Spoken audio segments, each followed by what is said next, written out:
سفر میں یا اس کے ساتھ رہنے میں، یا اس کے ساتھ رہو تب پتہ چلتا ہے، یا سفروں کے ساتھ کرو تب پتہ چلتا ہے۔ تو اس غلام نے بھی آپ کے ساتھ چونکہ سفر کیا تھا، آپ کی صفات کو حقیقی معنوں میں جانا تھا، تو آپ کی صفات بیان کی کہ آپ کس قدر آپ کی عظیم خصلتیں ہیں، صفات ہیں، دیانتداری آپ کی یہ چیزیں۔ تو اس سے پھر حضرت خدیجہ رضی اللہ تعالیٰ عنہ کہ جو پہلے شادی جن کی ہونے کے بعد ان کا خاوند فوت ہو چکا تھا، تو اس کے بعد ابھی تک انہوں نے دوبارہ شادی نہیں کی تھی، مکہ والوں کے بڑے بڑے سرداروں کے پیغام آتے تھے شادی کے لیے لیکن قبول نہ کر رہی تھی، اللہ تعالیٰ کی تقدیر تھی۔ تو پھر خدیجہ جو ہیں آپ سے شادی کی پیشکش کرتی ہیں، اور اس میں آپ کے چچا ابو طالب وغیرہ، ظاہری بات ہے ان سے بات چیت ہوتی ہے، تو جس کو آپ قبول کرتے ہیں، اور حالانکہ آپ کی عمر اس وقت کتنی تھی؟ 25 سال کی، اور خدیجہ رضی اللہ تعالیٰ عنہ 40 سال کی۔ یہ شادی کیسے ہوگی پھر؟ ہمارے ہاں تو چند سال کا فرق ہو تو وہاں بھی اعتراضات ہوتے ہیں، لیکن اور خاص طور پر عورت کا بڑا ہونا یہ تو بڑی ایک معیوب چیز سمجھی جاتی ہے کہ بیوی بڑی ہو خاوند سے، ہاں جی، لیکن یہ صرف اللہ تعالیٰ کی تقدیر تھی، اور اس میں اللہ تعالیٰ کی بہت بڑی حکمتیں تھیں۔ وہ حکمت یہ تھی کہ اللہ تعالیٰ نے آگے چل کر آپ سے نبوت رسالت کا جو کام لینا تھا، اس حوالے سے آپ کو ایک ایسے ساتھی کی ضرورت تھی کہ جو آپ کا قدم قدم پر ہر لمحے آپ کی حوصلہ افزائی کرے، آپ کا ساتھ دے۔ تو اسی لیے اللہ تعالیٰ نے آپ کے لیے اس بیوی کا چناؤ کیا کہ جو آپ سے عمر میں اگرچہ بڑی تھی، لیکن ان کی ذہانت، ان کی فراست، ان کی سمجھ بوجھ اور یہ ساری چیزیں کہ جس کی آپ کو بہت اچھا ضرورت تھی۔ تو چنانچہ یہ بڑی بابرکت شادی طے ہوتی ہے، اور پھر اللہ تعالیٰ آپ صلی اللہ علیہ وسلم کو اسی بیوی سے ہی اولاد دیتا ہے، حضرت خدیجہ سے ہی آپ کی ساری اولاد ہوتی ہے، سوائے آپ کے بیٹے ابراہیم کے کہ جو کس سے تھا؟ آپ کی لونڈی ماریا سے، اور باقی آپ کی کسی بیوی سے کوئی اولاد نہیں ہوتی۔ دیکھیے اللہ تعالیٰ کی قدرت حکمتیں، اور اس میں اللہ تعالیٰ بندوں کو کیا کیا دکھانا چاہتا ہے۔ کہ آپ کی تمنا نہیں تھی کہ کسی بیوی کو اولاد نہ ہو؟ کہ آپ کی بیویوں کو بھی تمنا نہیں تھی کہ ہمیں اولاد ہو نہ ہو؟ یقینی طور پر ہوگی، لیکن یہ اللہ تعالیٰ کی تقدیر، اللہ کی حکمتیں کہ جس میں اللہ بندوں کو دکھانا بتانا بھی چاہتا ہے کہ رسول کریم صلی اللہ علیہ وسلم کو جو بھی مقامات مل گئے ہیں، لیکن اس کے باوجود آپ اللہ کے بندے ہیں، اللہ کی تقدیر کے، اس کی مشیت کے تابع ہیں۔ آپ خود اپنی ذات کے لیے بھی کچھ نہیں کر سکتے جب تک اللہ کی طرف سے اس کا حکم نہ ہو۔ سمجھے نا؟ یہ ہے بہت بڑا سبق ہمیں جو یہاں ملتا ہے۔ تو چنانچہ آپ کی اولاد خدیجہ سے جو ہوتی ہے، جس میں 2 بیٹے اور کتنی بیٹیاں ہیں؟ 4 بیٹیاں۔ سب سے بڑے بیٹے آپ کے قاسم ہیں، جو پیدا ہونے کے کچھ عرصہ چند مہینوں کے تھے فوت ہو گئے۔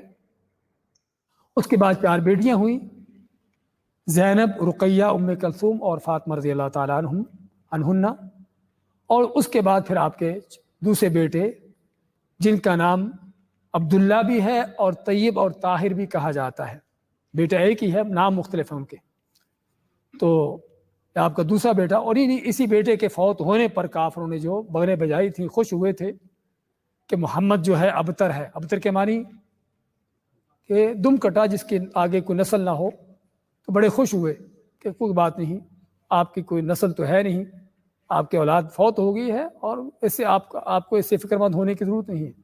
تو اللہ تعالیٰ نے اسی پر سورۃ الکوثر نازل فرمائی اور فرمایا کہ ان شانئک ھو الابتر، کہ تیرا دشمن ہی جو ہے وہی دم کٹا، وہی بے نام و نشان ہے۔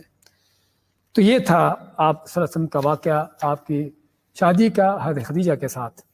اسی نوجوانی کی عمر میں ہی، شادی کے بعد ہی، جب آپ کی عمر 35 سال کی تھی تقریباً، اس میں واقعہ پیش آیا بیت اللہ کی تعمیر کا۔ اس واقعے کو بھی ذکر کرنا مناسب ہوگا کہ جس میں رسول کریم صلی اللہ علیہ وسلم کا مکہ والوں کے ہاں جو مقام اور جو آپ کی منزلت تھی اس کا اظہار ہوتا ہے کہ اس وقت کیا ہوتا ہے کہ سیلاب آتا ہے، اور سیلاب سے کعبہ کی دیواریں کافی متاثر ہوتی ہیں۔ اس سے پہلے بھی کبھی کسی وجہ سے وہاں پر آگ لگی کہ جس آگ لگنے سے کعبہ کی دیواریں کافی ان میں دراڑیں پڑ چکی تھی، اب ضروری تھا کہ کعبہ کو نئے سرے سے تعمیر کیا جائے۔ قریش پہلی بات تو کعبہ کو گرانے سے ڈر رہے تھے کہ گرائیں گے تو کہیں ہمارے اوپر اللہ کا عذاب نہ آئے، حالانکہ کافر ہیں، مشرک ہیں، لیکن دیکھیے کہ وہ کافر ہونے کے باوجود بھی ان کا اللہ کے ساتھ کیا تعلق ہے، آج کے مشرکوں سے کہیں بڑھ کر۔ تو ایک تو کعبہ کو گرانے سے ڈر رہے تھے کیونکہ گرا کر ہی نئے تعمیر کریں گے نا، اور دوسرا یہ بھی کہ تعمیر کرنے کے حوالے سے بھی ان کے پاس کو مال زیادہ نہیں تھا، لیکن خیر انہوں نے ارادہ کیا اور تہیا کر لیا اس کا، اور فیصلہ یہ کیا کہ کعبہ کی تعمیر میں صرف اور صرف حلال کا مال خرچ کیا جائے گا۔ اور جب حلال کا اکٹھا کیا تو صرف اتنا سا اکٹھا ہوا کہ جس سے کعبہ کی یہ عمارت جو آپ کو ابھی بنی نظر آتی ہے نا، اتنی سی عمارت بن سکی۔ اس کا مطلب کہ اور بھی کچھ ہے؟ ہاں جی، ہاں، کعبہ کے ساتھ ہی آپ ایک گول دیوار دیکھتے ہیں، چھوٹی دیوار ہے، ایک طرف گول دیوار ہے جس کو حتیم کہتے ہیں اور ہجر اسماعیل بھی کہتے ہیں اس کو، یہ کعبہ کا ہی حصہ ہے۔ اور ابراہیم علیہ السلام نے جو کعبہ بنایا تھا وہ یہ سارا مکمل تھا، اس حتیم کے سمیت تھا، لیکن قریش کے پاس اتنا سا خرچہ جمع ہوا کہ جس سے وہ صرف کعبہ کی جو موجودہ عمارت ہے اسی کو بنا سکے۔ اور یہ بھی اللہ کی حکمت ہے، اس میں بھی اللہ تعالیٰ کی طرف سے بڑا لوگوں کے لیے فائدہ ہے۔ کیا فائدہ ہے؟ کہ ویسے تو آپ کے لیے کون کعبہ کا دروازہ کھولے گا، کون آپ کو اندر بھیجے گا، سمجھے نا؟ وہ تو کسی کی قسمت ہو تو چلا جائے، ورنہ تو لیکن وہ حتیم میں جائیے، وہاں پر جا کر نماز پڑھیے، وہ کعبہ کا حصہ ہے۔ تو خیر اب کعبہ کی تعمیر میں قریش کے سارے خاندان شریک تھے، بلکہ انہوں نے تقسیم کیا ہوا تھا کہ کون کون سا حصہ بنائے گا۔ اب وہ تو کر رہے تھے، لیکن جب حجر اسود کو لگانے کی نوبت آئی تو یہاں پر ان کا جھگڑا شروع ہو گیا، ہر خاندان کہ ہم کریں گے، ہم لگائیں گے۔ اب جھگڑ رہے تھے تو ان کا ایک بڑا تھا، اس نے مشورہ دیا کہ ابھی جو بیت اللہ میں داخل ہوگا وہ جو فیصلہ کر دے گا اس کا فیصلہ ہم لے لیں گے۔ تو اللہ کا کرنا کیا ہوتا ہے کہ اس وقت آپ صلی اللہ علیہ وسلم وہاں پر پہنچتے ہیں، تو لوگوں نے بتایا کہ ہمارا یہ جھگڑا ہے، تو آپ نے کہ ایسا کرو، چادر لاؤ، چادر بچھائی گئی، آپ نے اس میں حجر اسود کو رکھا اور قریش کے سارے خاندانوں کو، ان کے سرداروں کو کہا کہ چادر کا ایک ایک کونا پکڑ لیں۔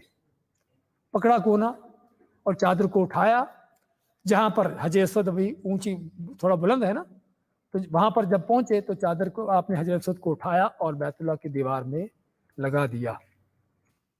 اور جب آپ صلی اللہ علیہ وسلم بیت اللہ میں داخل ہوئے تو وہاں کے لوگوں نے کیا کہا؟